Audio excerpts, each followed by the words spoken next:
വിദ്വേഷ പ്രസംഗ കേസിൽ റിമാൻഡിലായ ബി.ജെ.പി. നേതാവ് പി.സി. ജോർജ് കോട്ടയം മെഡിക്കൽ കോളേജിൽ ചികിത്സയിൽ തുടരുന്നു. പി.സി. ജോർജിനെ കാർഡിയോളജി വിഭാഗത്തിലെ ഐസിയുവിലാണ് നിലവിൽ പ്രവേശിപ്പിച്ചിരിക്കുന്നത്. ഇന്നലെ നടന്ന വൈദ്യപരിശോധനയിൽ ഗുരുതരമായ ആരോഗ്യ പ്രശ്നങ്ങളുണ്ടെന്ന് കണ്ടെത്തിയിരുന്നു. ഗുരുതരമായ ആരോഗ്യ പ്രശ്നങ്ങളുണ്ടെന്ന് കണ്ടെത്തിയതിനെ തുടർന്നാണ് പി.സി. ജോർജിനെ കോട്ടയം മെഡിക്കൽ കോളേജിലെ കാർഡിയോളജി വിഭാഗത്തിൽ ഐസിയുവിൽ പ്രവേശിപ്പിച്ചത്. ഈരാറ്റുപേട്ട പ്രാഥമിക ആരോഗ്യ കേന്ദ്രത്തിലും പാലാ ജനറൽ ആശുപത്രിയിലും പി.സി. ജോർജിന്റെ വൈദ്യപരിശോധന നടത്തിയിരുന്നു.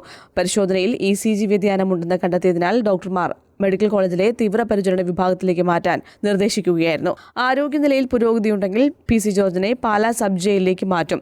ചാനൽ ചർച്ചയിലെ വിദ്വേഷ പരാമർശം നടത്തിയ സംഭവത്തിൽ പി.സി. ജോർജിനെ റിമാൻഡ് ചെയ്യാൻ ഈരാറ്റുപേട്ട മജിസ്ട്രേറ്റ് കോടതി ഇന്നലെ ഉത്തരവിട്ടിരുന്നു. ഇതിന് പിന്നാലെയാണ് ആരോഗ്യ പ്രശ്നങ്ങളുള്ളതിനാൽ പ്രതിയെ മെഡിക്കൽ കോളേജിലേക്ക് മാറ്റിയത്. News desk, Kannur vision.